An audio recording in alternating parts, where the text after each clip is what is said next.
James, I Hmm? want to say a big thank you to you. Thank you. The classes have been really good for the society, good for anyone who's interested in Buddhism in the UK who's joined in these classes. I mean, it does show that those who are interested in Sanskrit but may not have an enormous affinity or ability for languages know and learn how it can be accessible. And I think that's really, really important. So it becomes a language which isn't beyond one's capacity to understand. And I think that gives people quite a lot of confidence. They can, through their own efforts, through their time and so on, be able to actually gain access. And even if during this course they found it difficult, they can keep going back to it and keep building up their knowledge over time. James, you are the catalyst. You are the man who's done this. So. Well, goodness me, having spent all these decades as a lawyer, it's nice to do something that's actually useful to somebody at last. Well, thank you very, very much. I've personally gained immeasurably from it, and I think other people have too. So, James, thank you. And Merry Christmas. And the same to all of you. Can I say, James, we'll be starting again on the 13th of January. We'll be starting off again with renewed energy. Excellent. So, Virya, I should say. Navaviryena Arambhama. We shall re-begin with new energy.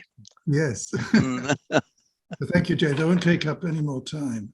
So thank you very, very much. Right. Thank you, then, Desmond. Let me go to the correct gallery view. Oops, wrong one. Sorry. Gallery view. Here we are. Yeah.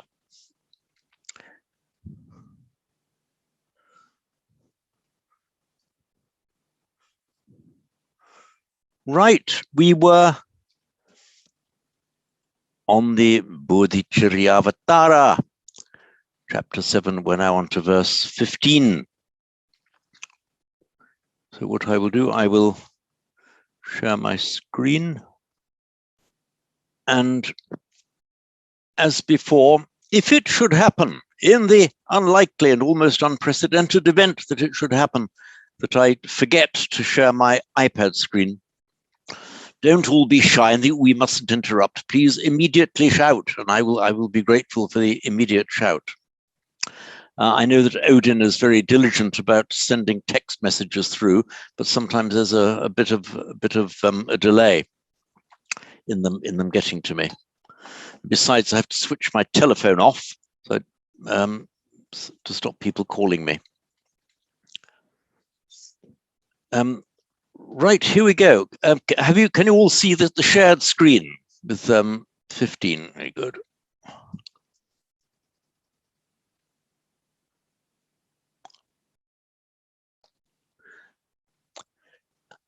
I mean, if anybody wants to volunteer to read it out loud, I'm not going to ask anybody to, but if anyone wants to volunteer to read it out loud, they'll be very welcome.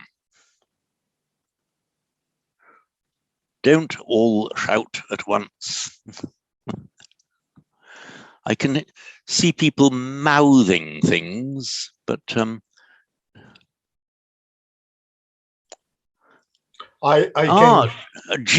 Ann seems to be waving.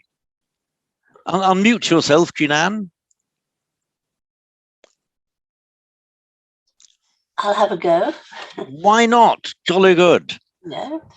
Muktva dharma ratim shreshtham anantarati santatim ratiradhatya hashadao dukha hetao tatam tava. Very good. That wasn't too bad, was it? I don't know. Wonderful. Okay, excellent. Thank you. Right. I'll read it again. Muktva dharmaratim shreshtham anantarati santatim ratir audhatyaha sadau dukkahitau katam tava. And again, muktva dharmaratim shreshtham anantarati santatim ratir audhatyaha sadau dukkahitau katam tava.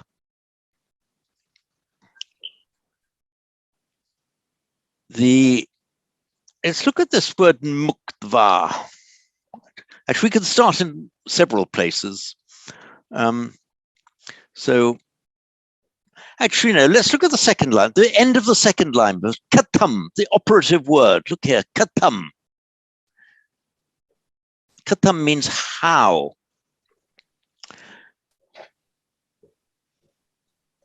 And it's like a rhetorical question. How could you possibly? Katam tava. Let me go to the iPad screen. So katam.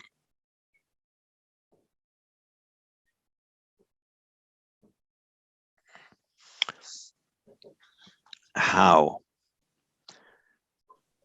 Tava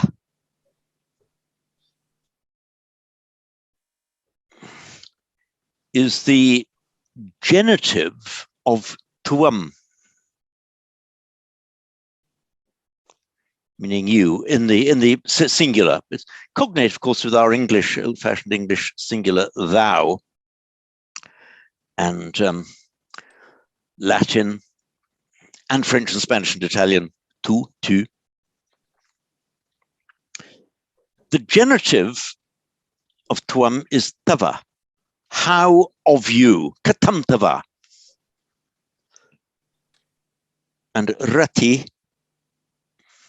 is enjoyment, pleasure. Katantava rati, how of you pleasure, means how can you take pleasure in something.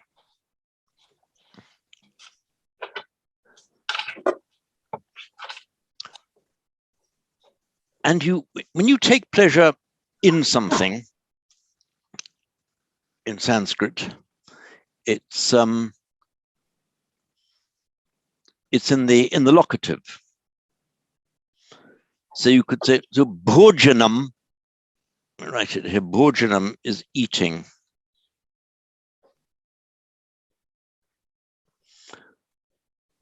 Bhojanam, eating. So how can you take pleasure in eating is bhojane, locative there, bhojane katantavarati. How can you take pleasure in eating? So if you look at the second line, so look at the first word, ratir katamtava. Pleasure, how of you? How can you take pleasure in? In what? Odhatyaha sadau, locative, and duhkahetau, another locative. So how can you take pleasure in arrogance and ridicule and the like, duhkahetau, which are a cause of suffering? This audhatya, again, a beautiful example of how words are built up from simple roots in Sanskrit. Sorry, forgot to share my iPad. There we are. The root han. Okay, all of you now must know the meaning of this root. It's a very, very common and han, meaning to hit or to kill. It's a bit like to hit and to kill, the meanings kind of merge into one. For example, we have the same kind of thing to slay in English, the old-fashioned word for to kill. In fact, it's cognate with the German schlagen, and for example, the Swedish sloga, which simply mean to strike. So they're just striking and killing. We'll often find merged into one. So han, to strike or to kill. The past participle is hatta, the end drops out. Normally you'd expect it to see han plus ta for the past participle, but in fact it becomes hatta. At the end drops out. The word is actually cognate with our English verb hit. It's that same origin. So with the prefix ut, cognate with our English out, it also means up and out. So if you are udhata, by santi, by the way, this becomes udhata. Just one of the rules of santi. Udhata. Our English expression het up, if you're het up about something, is very, very precisely that same word, udhata. Het up, you're het up, you're hit up, you're excited, you're stirred up. And you can make an abstract noun out of it by vriddhi, strengthening of the vowel of the first syllable and changing the a to ya. So you get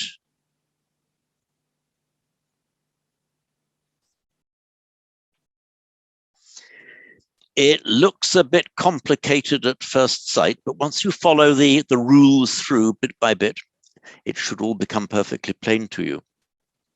So udhata, het up, audhatya is the state or condition of being het up, het upness, overexcitement. In Pali, by standard phonetic mutation, it is udhacha. Udhatya in Pali, udhacha, sorry, udhatya in Sanskrit, udhacha in Pali. And udhacha is one of the hindrances to the practice. It's often translated slightly poetically as flurry and worry, which is a rather Victorian translation. But it's the idea of being agitated and flustered, het up, overexcited. Can I ask, is it udata or odata in Pali? Okay. If you are the adjective, if a person is overexcited, het up, it is udhata. Exactly the same as Sanskrit. Udhata, same in Sanskrit and Pali. It's when you change it to audhatya to make the abstract noun of it. The Pali doesn't have an au, that's always an o, and the tya becomes a ch, a double ch. That's why audhatya becomes udhacha. So adjective udhata, same in Sanskrit and Pali, abstract noun audhatya or udhacha. It's one of the, thank you, Mariano. It's one of the well-known five hindrances. So that's what it has come to mean in Pali. In Sanskrit, it has more the meaning of puffed up, self-glorification, arrogance. You would find that in Sanskrit Buddhist texts, it could also have that flurry and worry, overexcited, flustered meaning. But it's used here in Shantideva's text, more in the classical sense of being puffed up, arrogant. How does he put it here? Yeah, arrogance, ridicule. So, audhatya hasadau. Now, the root has, sorry, here we are. The root has is to laugh. In fact, in modern Hindi, has, infinitive hasna means to laugh. Mataso, don't laugh. So has, to laugh. And it makes its verbal noun with the addition of an ah to the root, and here the lengthening of the ah. So hasa. So hasa has a normal non-emotive meaning of simply laughter, but it also has the meaning of ridiculing somebody. So audhatyahasa, arrogance and ridicule, being arrogant about what you are, and hasa, ridiculing others.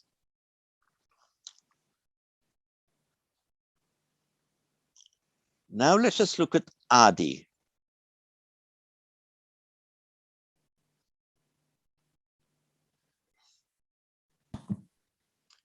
Adi. Adi means literally beginning, the start point. And those of you who are old enough, I don't think there are very many of you in that category here, those of you who are old enough to have been chanting along with the hippies in the 1960s will remember that chant in Sanskrit, but you'd heard it frequently on the streets of London. Govindam Adi Purusham Tamaham Bhajami Govindam Adi Purusham, and so on. That's the Adi Purusha, the primal human being, literally the first human being, the first human. That's Adi Purusha.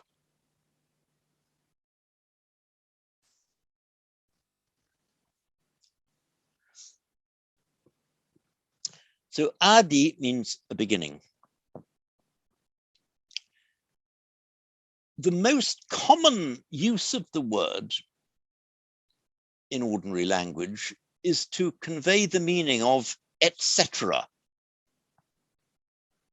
So,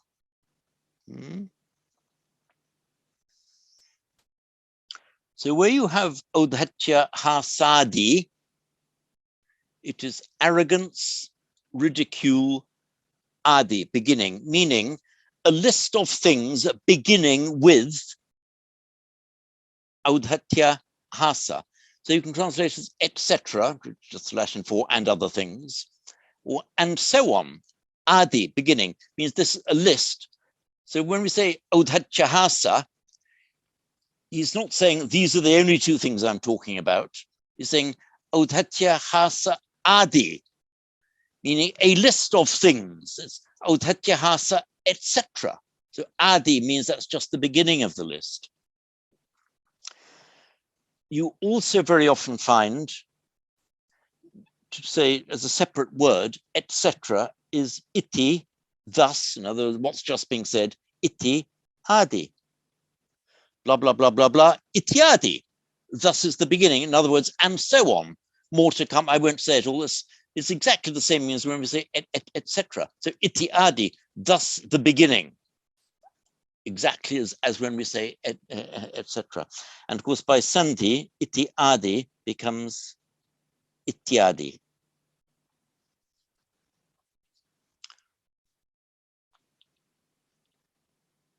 The locative, we haven't reached in the Eganus classes, we haven't yet reached the conjugate, the declension in E, but just take it from me now that a verb, a noun ending in E or an adjective ending in a short E makes its locative in au.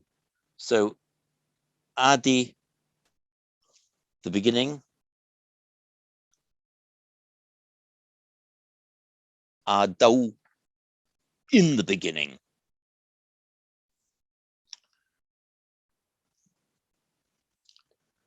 So what the verse is saying here is katantava rati, how of you enjoyment, how can you take pleasure in audhatya hasa adau, in arrogance, ridiculing adau, beginning with. So how can you take pleasure in arrogance, ridiculing, and the like, and that kind of thing? And it's in the locative because it's the rati, taking pleasure in something. So katantava ratir audhatya hasa audau, audhatya hasa dau. Duhka hetau. dukkha hetau. There is a root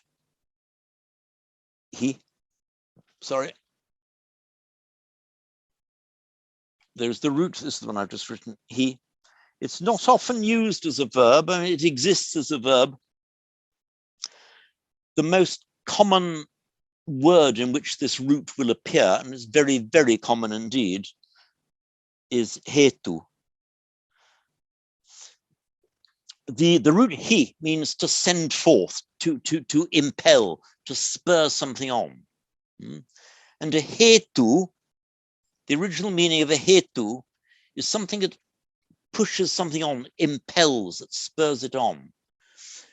And the most common translation of it is a cause, because the cause is that which pushes something ahead, the impeller of that which gives rise to it. So hetu. And if something is a dukkha hetu, it is a cause of dukkha. So it's saying, how can you take delight in arrogance and ridicule? That cause of dukkha.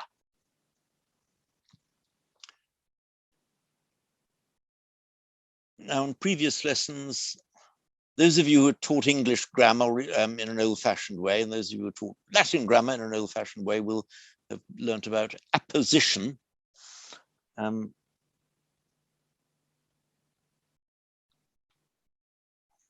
Apposition as opposed to opposition. Apposition, placed, meaning being placed side by side. We have odhatya hasatau in the locative, followed by dukkha hetau.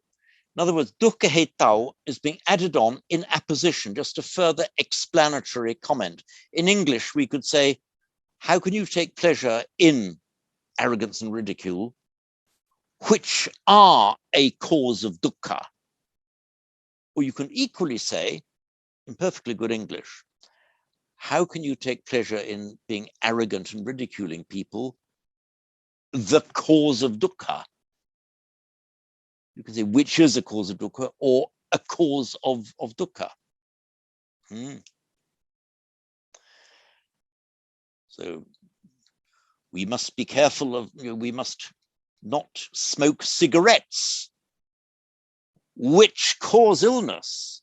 Or we can say we must not smoke cigarettes, causes of illness. That's in apposition there.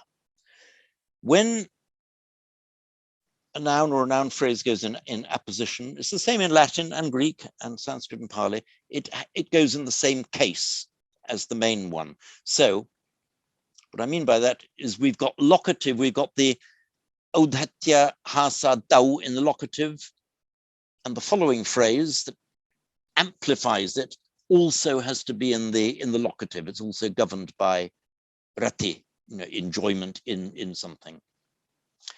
So we have ratir, and ratir. By the way, rati appears 3 times in this verse. Muktva dharma ratim, shreshtamananta rati santatim, ratir katham tava. Oops. Now, rati.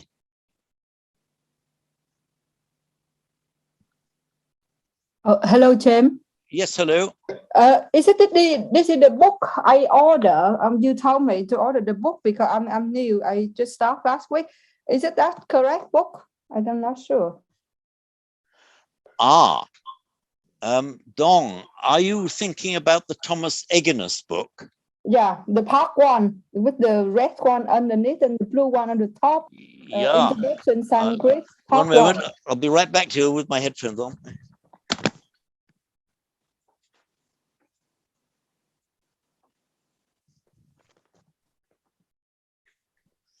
So were you talking about this book? Oh, so I ordered the wrong book, the part 1, but I see that my color is different. The red one into this. The same, I don't know, maybe, can you?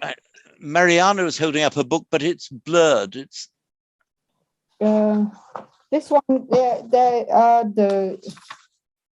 that's why I lost. I don't know where. Yeah, okay, the one that sorry, I don't know. Can you? I'm about to call you Al, non-Al, wife of Al, Susan. Yeah, it's the okay. Lots of people are holding it up. We alternate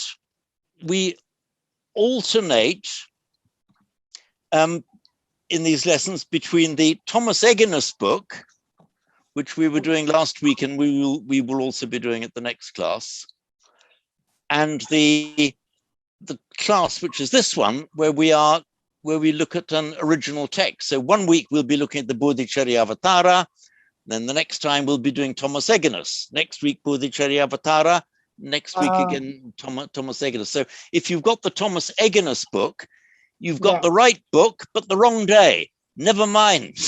Oh, right. Okay. Yeah. Yeah. And you should have, I think it's there on the, if you haven't got it, just email me afterwards, and I'll send you the link to my, what's it called? Google Drive, where all these resources are available. All right. Thank you. Yeah. So if you could just email me, I think you should have my email. I'll just write it out for you again, so you all have it.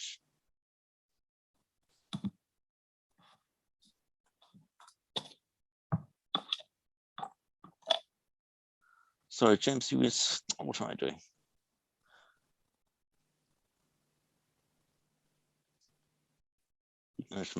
James P. Whelan 67 at gmail.com.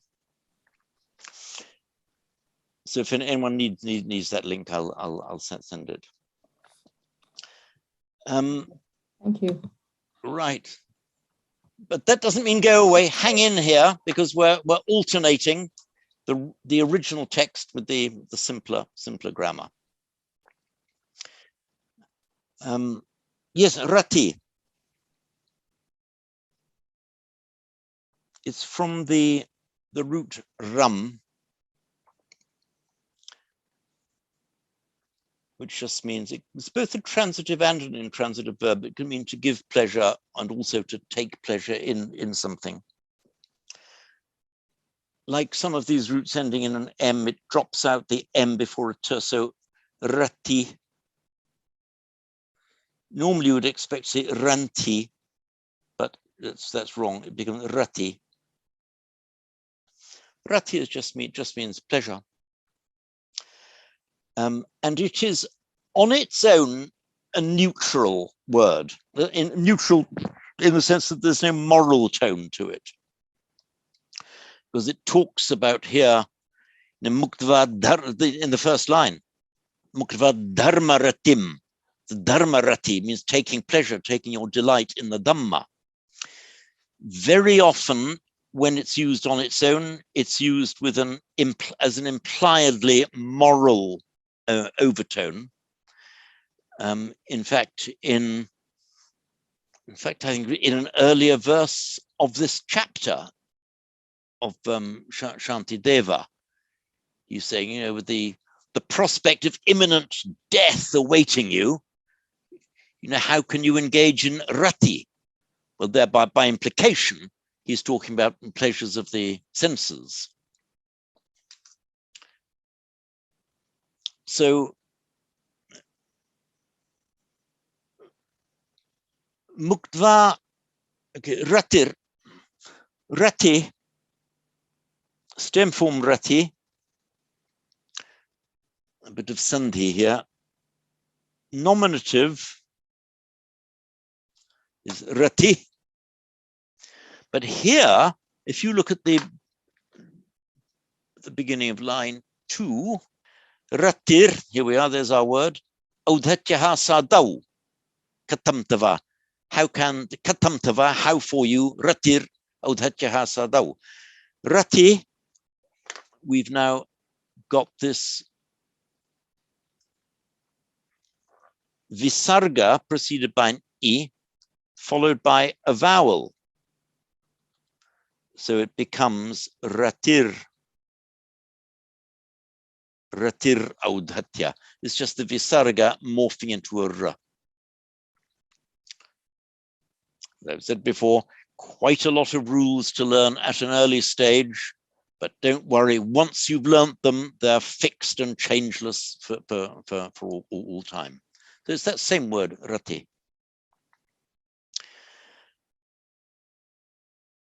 Now looking at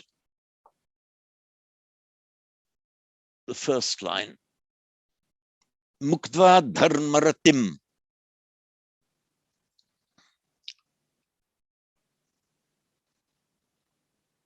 Muktva dharmaratim shreshtham anantarati santatim.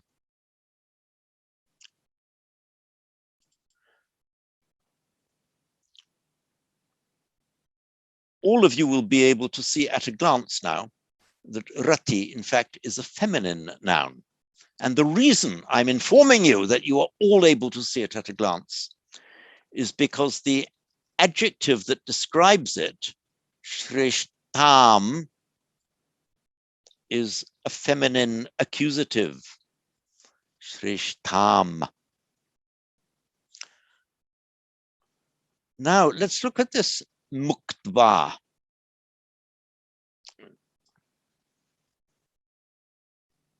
Root much.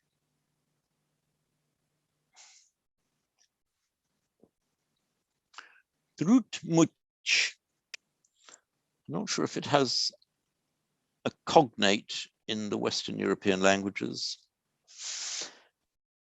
just means to let go. Initially just to release from the hand, to release or to let go. But there's more to it than that. Let's make a verbal noun out of it, as very common, by adding a ti, ram, rati, gam, gati, bud, buddhi. Much becomes mukti.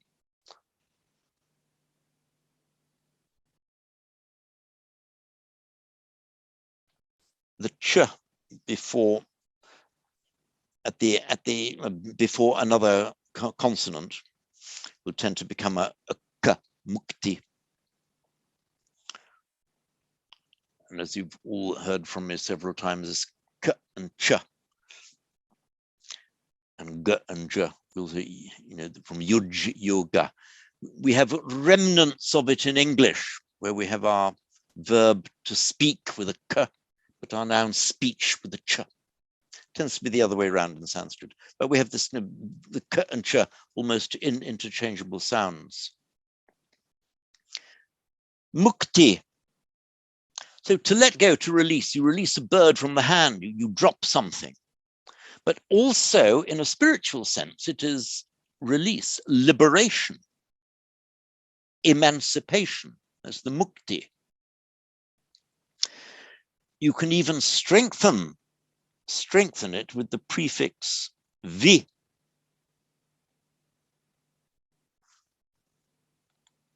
Vimukti, and breaking free.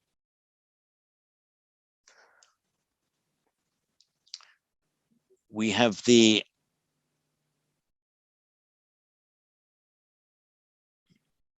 Ashvaghosha, his Vimutti Magga, the path of liberation.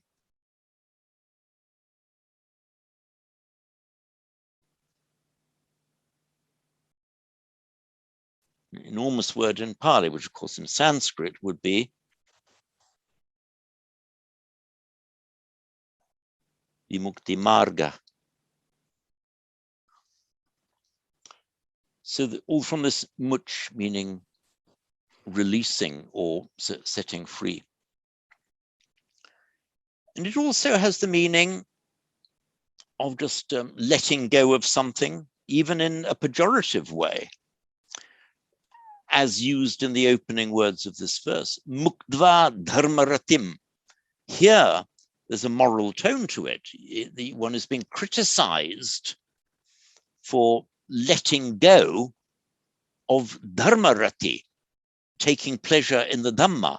So muktva, that's the absolute of having let go of, having dropped.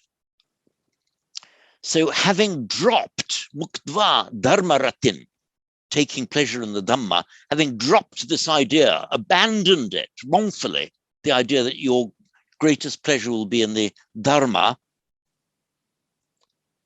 how can you then take pleasure in arrogance and ridiculing people? So muktva dharmaratim.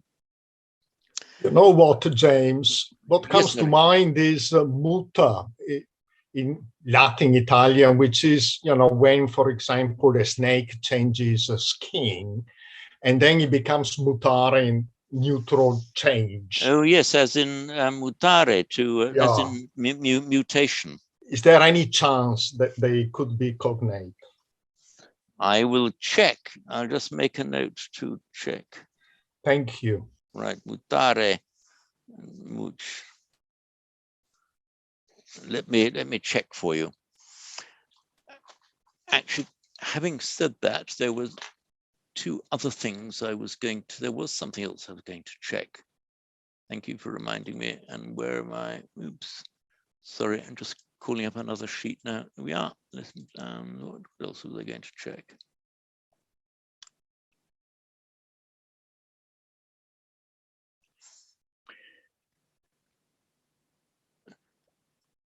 Mariano, did I deal with the question you raised earlier about whether urdhva and uddha and orthos were the same root? Unmute, Mariano. I haven't heard from you on that. Okay, right. Now that we're thinking about it.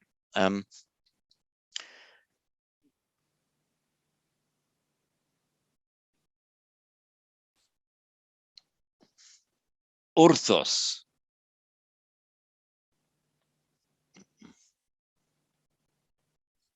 Yeah, I was saying, is it possible that it is as in orthodox and the right way or whatever? Yeah, and you said yeah. You were asking what there was a particular Sanskrit word. You're saying, is it cognate with that? And I forget which Sanskrit. Artha. Okay.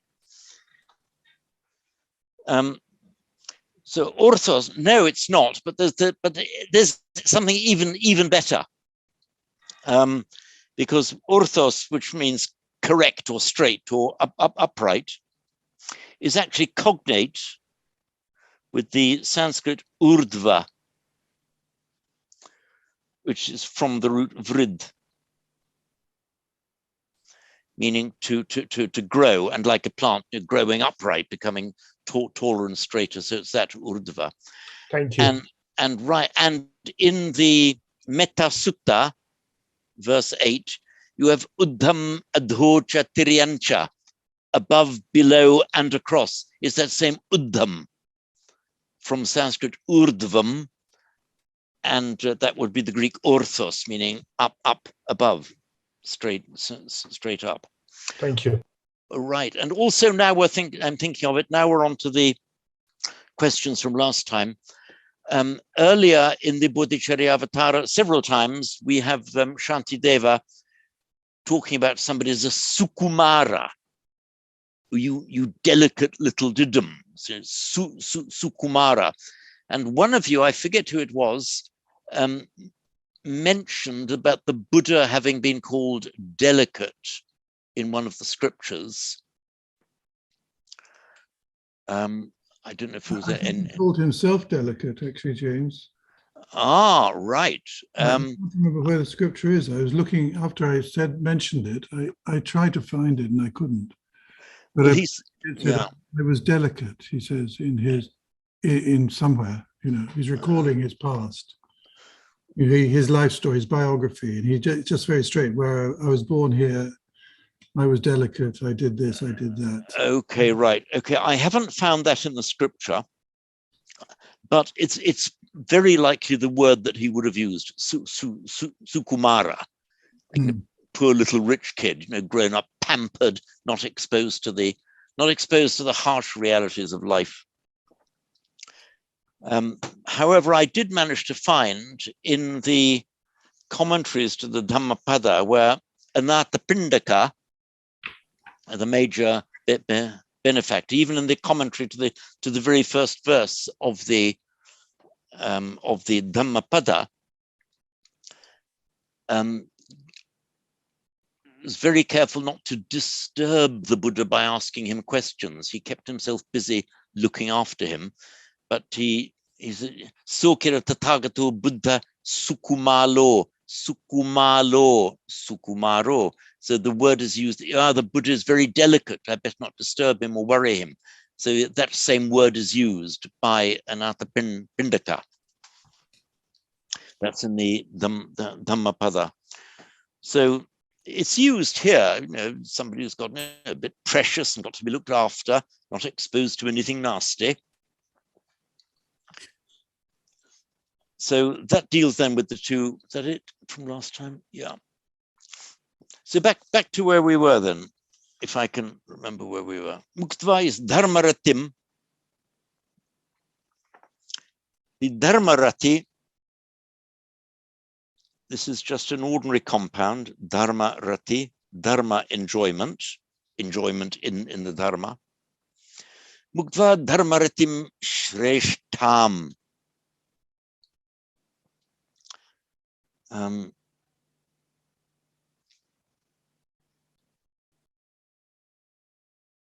We have the root shri, and also it's also an adjective, shri, meaning bright or shining or glorious in a physical sense. And then it's often used as an honorific. And indeed, we use it as an honorific. I think there's only one country in the world that has it officially as part of its name, which is Sri Lanka, glorious Lanka.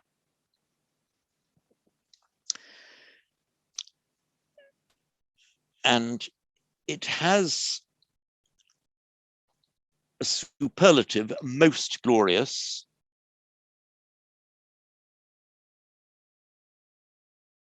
which is Shreshta, most glorious,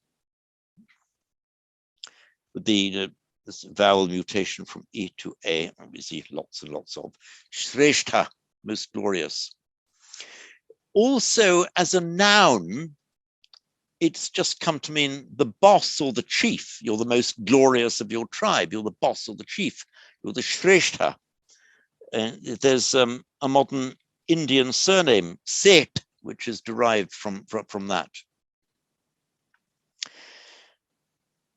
Those of you who've been with me for Pali will remember, indeed you need to have been with me for Pali, that the very first line of the Dhammapada, Manopubangama, Manosetta, Manomaya, Manosetta, because the Shrestha in Pali is Setta. There it's used in the sense of chieftain, often translated as Manopubangama, foregone by mind, with mind as their leader. Manosetta, chieftained by mind, with mind as their chieftain. So here we have the Shrestha, both an adjective meaning most glorious, most eminent, and as a noun meaning chief or boss. So Muktva Dharmaratim Shreshtham, having abandoned, having let go the Dharmarati in the accusative from Muktva Dharmaratim Shreshtham, the most glorious. In other words, the most glorious type of rati is dharmarati. The most glorious type of enjoyment is enjoyment in the dharma. So muktva dharmaratim shreshtham anantarati santatim. Muktva dharmaratim shreshtham, which is translated here as the most splendid delight. Anantarati santatim. Santatim.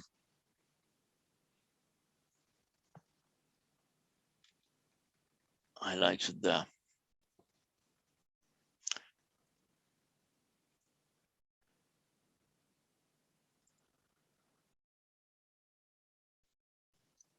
From the root tan.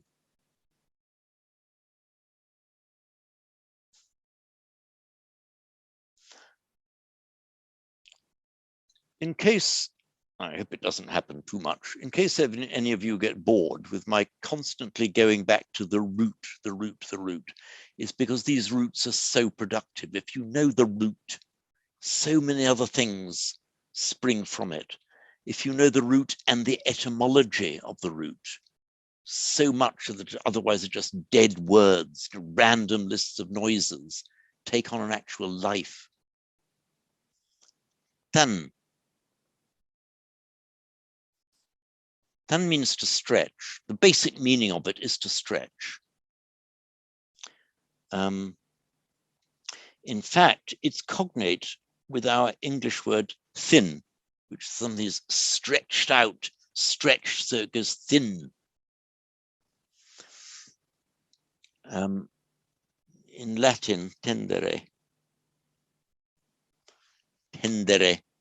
stretch out. By the way, if the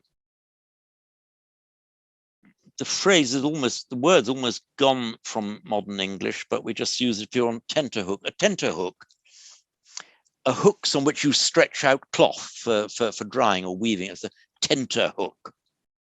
It's a stretching hook.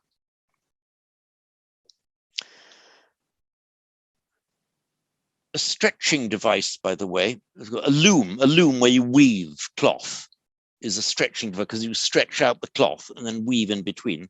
And that is where you have tan plus the standard word meaning a tool or device for doing something. We know it as tantra. So there's the tantric practices and so on. But the basic meaning of tantra is simply a loom, a stretching device, which you stretch out your cloth for weaving. Tan plus tra, so tantra.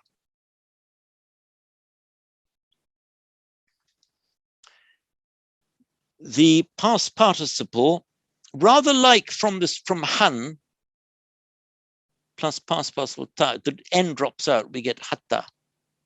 So equally, tan plus past participle ending ta, the n drops out, so you get tata. And the verbal noun, tan plus ti, becomes just tati. So we have a santati. A tati is a stretching. San together with like a series, a stretched out, a long drawn out series. We a santati. So here we have the Shisham anantarati santatim. The santatim means a series, a long drawn out series. Or ananta. Ananta rati santatim.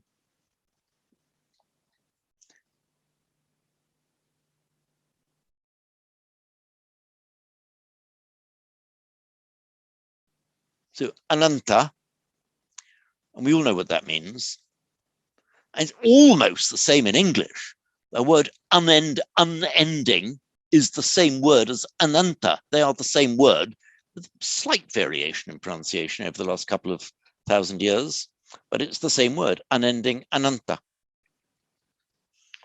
So ananta rati santati. Unending joy series. So an unending series of rati, of joys or pleasures. So mukdva dharma ratim shreshtham. Abandoning the dharma ratim, the dharma joy, shreshtham, the most excellent, the most glorious. Anantarati santatim, unending joy series, which is a series of unending joys. And katam tava ratir authachahasadau. How can you abandon the joy of the Dharma and take pleasure in being arrogant or ridiculing people and other unpleasant manifestations? That's the meaning of adi and so on, that kind of thing.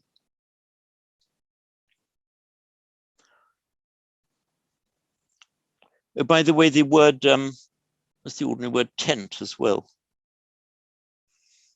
It's from that same root, tan. Tent is just a piece of cloth stretched out to give you protection. So I will read it through again, and then if there are any questions arising out of it, I will certainly be happy to take those questions. Much, then we had muchta becomes mukta, and with the absolutive ending, that's the one with tva, meaning having done so and so, it becomes muktva. Means having let go or having dropped. Good sense or bad sense, having released, or in this sense, having abandoned, having wrongfully abandoned, unwisely abandoned. So here we go. So, Muktva dharmaratim shreshtham anantarati santatim rati raudhatyaha sadau dukkhetau katantava.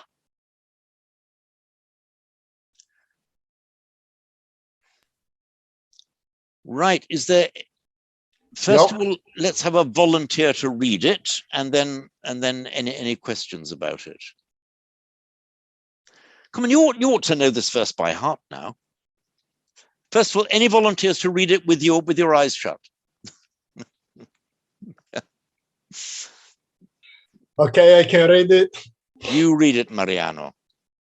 Muktva dharmaratim shreshtham anantarati santatim ratira audatya hasadau dukkha hetau katam tava. Tava, remember both short. Tava, katan tava. Yeah. Can I ask the little question now, a little rabbit hole? Please do. The Devanagari, what are the two Vigours at the end there? Are they numbers or what? After Tava? After Tava? Yeah, you know, that kind of 20 or the 26 there in Devanagari. What is it? Oh, the Wiggles. Yes, Yeah. They are the numerals. Numerals? It means it's 15. 15. 15 in I was 11 out. Oh. All right, thank you. We talk about our Arabic numerals. In fact, the Arabs got their numerals from the Indians. And these are the original numerals which we use. Well, the 6 actually looks like a 6. Well, yes, Mariano, but it's a 5. Beware. All right. Okay. Right. So 1. Let's do 1 and 5. Don't have to learn them all. 1. Now, it's a slightly more ornate. That's the 1. You can see it here on screen. That's the 1.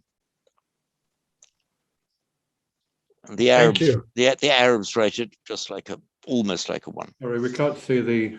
Sorry. Thank you. There we are. We go to a new screen. So 1 in Devanagari is written like that. And beware, because the 2 is kind of the same shape, but more exaggerated like that. So it's more like our 2. That's the 1. A 5, or sometimes written like that. That's a 5.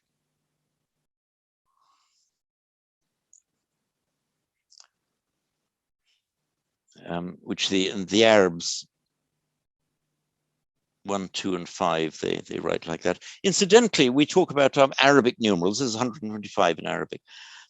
We talk about our Arabic numerals. So the Arabs got them from the Indians, and to this day, when the Arabs in Arabic, Arabic, the script runs from right to left. But when they're writing their numerals, they write it in the Indian way and our way, left to right.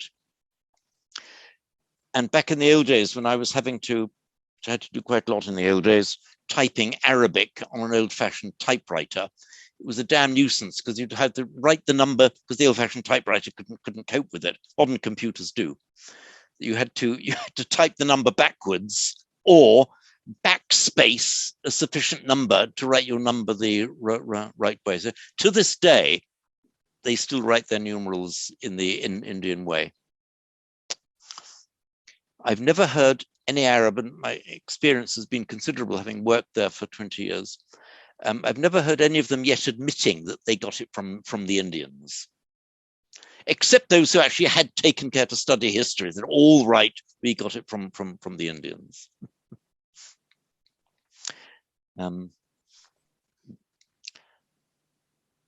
Okay, so there we are. Does this leave us yet with any volunteers to read it out loud? Oh, just say again, Mariano. Audhatya. Audhatya. Audhatya. Correct, very good.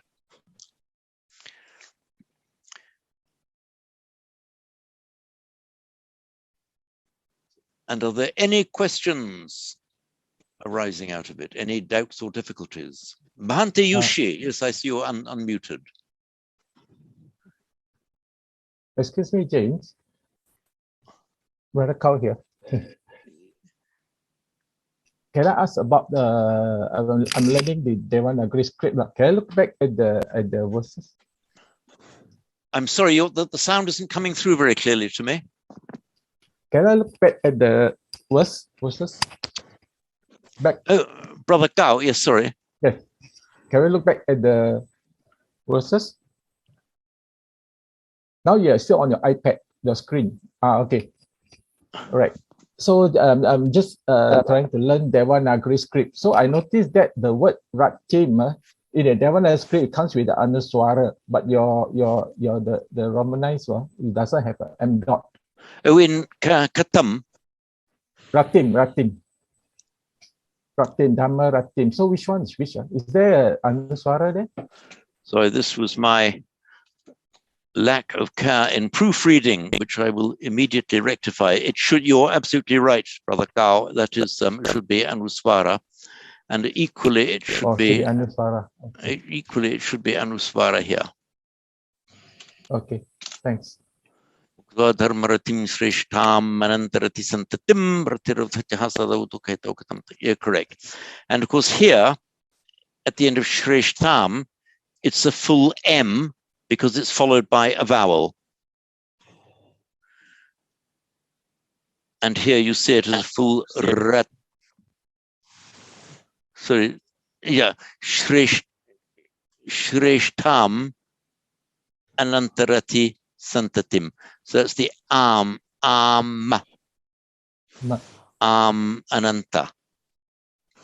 So it should be Shreshtam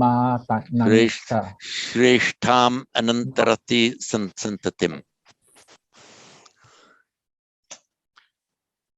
Okay, thanks. Okay, right. Thank you for pointing that out, Brother Gao. Naughty me. Must be more careful with my Anuswara proofreading. Shall we just do a little bit of Devanagari? Are you all willing to do a little bit of Devanagari? Let's look at this first, the very first word, Muktva. That's actually a very good example of simple ligature, the simple joining it together. So this is the ma, that would be ma. And it becomes a mu by putting this little hook at the bottom. That is mu. That's the short mu. If we wanted to make it a long mu. I can't see what you're writing. Sorry. Thank you. There we go again. Right. Start again. So this is the letter M. This is ma. We can make it into a mu by putting a little hook at the bottom. Mu. Now, Muktva. Very simple ligatures here. That is the ka.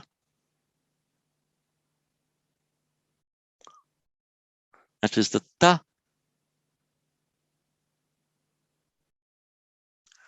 That is the va.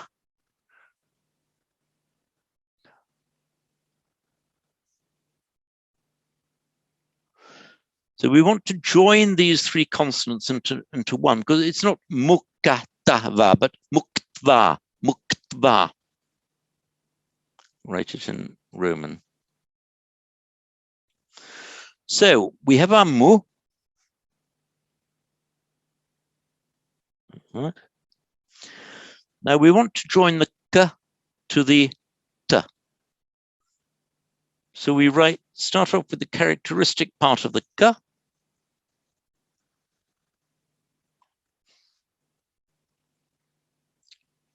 And don't finish it, but go straight onto a t. Now you can see just from that last stroke that I wrote, that has to be a t. There's nothing, that is the characteristic part of it. So we've got a mukta there, but it's not mukta. If we were going to write mukta, released, liberated, it would be like that. But it's muktva. So the v now joins onto the t. The r at the end. So that is how this makes muktva. So although it takes a little bit of time to get your head round it, these consonants being run together, the characteristic shape of each one is still fully visible in this, what we call a ligature, binding together. The k, the t, and the v, the characteristic shapes are all there. And the v appears in its full form because it's followed by a vowel, muktva.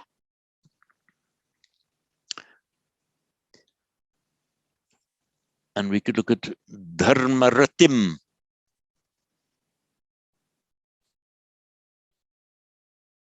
Dharmaratim.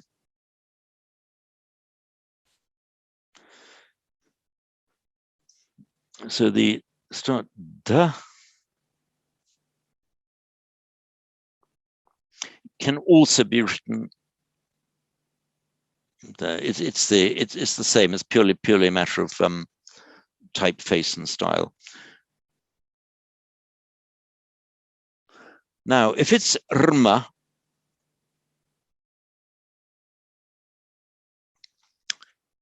your first inclination might be to write a r. Oh, that's a r. But don't do that, because where a r comes before another consonant, as in dharma,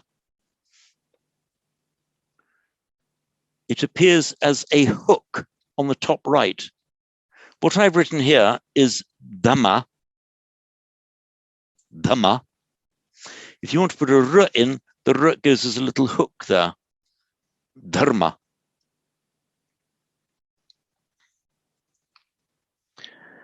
And one thing to remember about that little hook is that it always goes last in that block of sound. So for example, if we wanted to write it in the locative, dharme, in the dharma, we write it like this.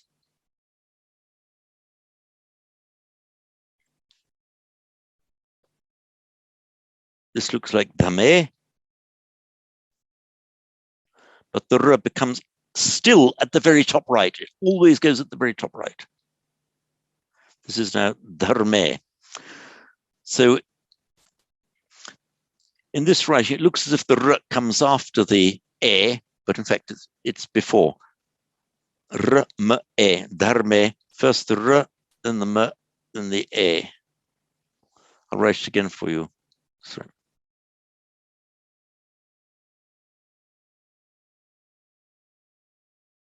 Dharme.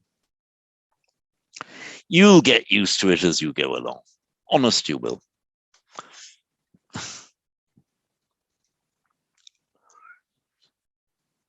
Can I ask if you Please. were to write dharmau? I don't know whether it exists, but how would you write it?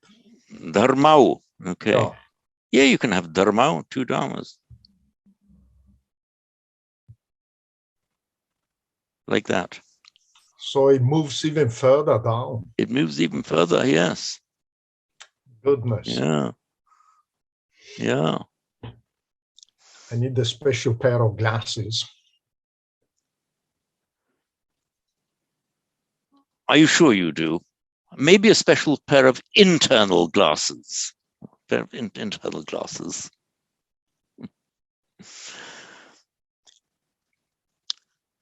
And find a good shreshtham. The sh there. This is one of those ones that alters slightly in ligature, because when you write it shra plus a r, let's look at the word amra, for example. It's a word for mango, modern Hindi amra.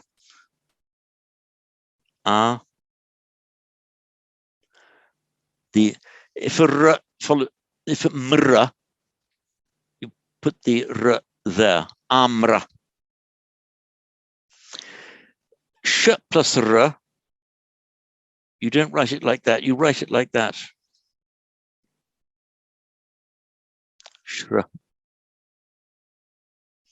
That's where you have shreshtham. Now look at this shtha. We have the sh.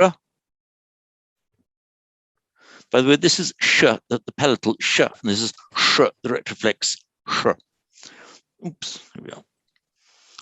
Plus t.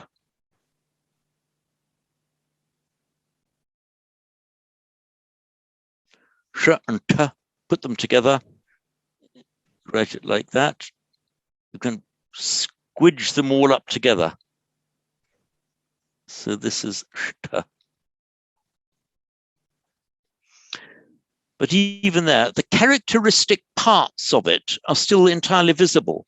The characteristic part of the sh is that. The characteristic part of the t is that. When you write them together, those characteristic parts are still there.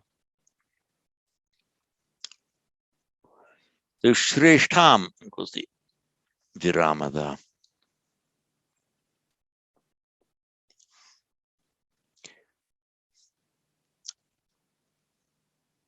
Giving you this bit of Devanagari because you'll be doing it in real life quite soon in the new year, when with our Eganus book, the sentences move to, at the moment they're all in Roman script. I think for a couple of lessons, Roman with Devanagari, and then it just moves over to Devanagari only.